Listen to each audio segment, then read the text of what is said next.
BJP के लोगों की, उनकी ट्रोल आर्मी की, उनके सांसदों की, उनके मंत्रियों की, उस इकोसिस्टम की ये झूठ बोलने की गंदी लत कैसे खत्म होगी? लेकिन शायद नहीं खत्म होगी, क्योंकि उस झूठ बोलने के जनक जो हैं वो खुद मोदी जी हैं। खैर, आप राहुल गांधी के बयानों को आज तक काट छाट के चला रहे हैं, अपनी दुकान इसी तरह से कुछ बीजेपी के नेता चला रहे हैं। ये कब समझ में आएगा आपको कि राहुल गांधी के खिलाफ झूठ परोसने से, उनके खिलाफ नाहक आरोप लगाने से जनता नहीं खुश हो रही है? जनता आपके साथ नहीं है, क्योंकि जनता और लोग इस देश के समझते हैं कि इस देश का जननायक कौन है और कौन उनके साथ मुश्किल के वक्त में हर मोड़ पर खड़ा हुआ है। लेकिन क्योंकि झूठा आक्रोश दिखाया जा रहा है तो कुछ बातें बोलनी यहां पे जरूरी है। राहुल गांधी जी अमेरिका के दौरे पर हैं, वहां पर उन्होंने सबको समान अधिकार देने की एक बात कही। उन्होंने कहा कि हिंदुस्तान में सबको, हर धर्म, हर वर्ग, हर जाति के व्यक्ति को समान अधिकार होने चाहिए। और उसी क्रम में उन्होंने बहुत सारी बातें बोली। बीजेपी ने उसका एक वाक्य निकाला और उसको सिखों से जोड़ दिया।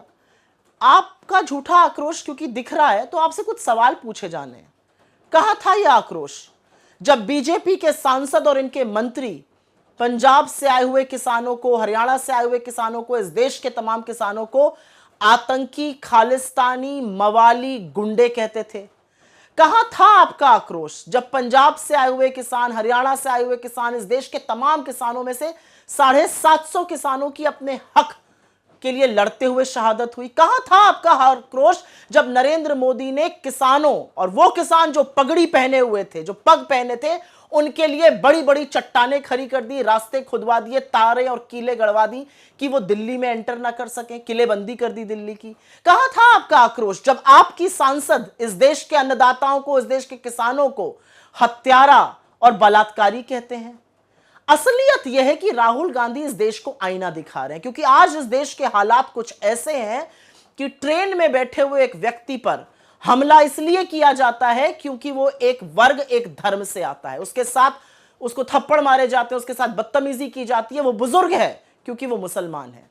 शक के घेरे में एक आदमी की पीट पीट कर हरियाणा में हत्या कर दी गई क्योंकि शक था कि वो मुसलमान है और वो कुछ मीट कैरी कर रहा था।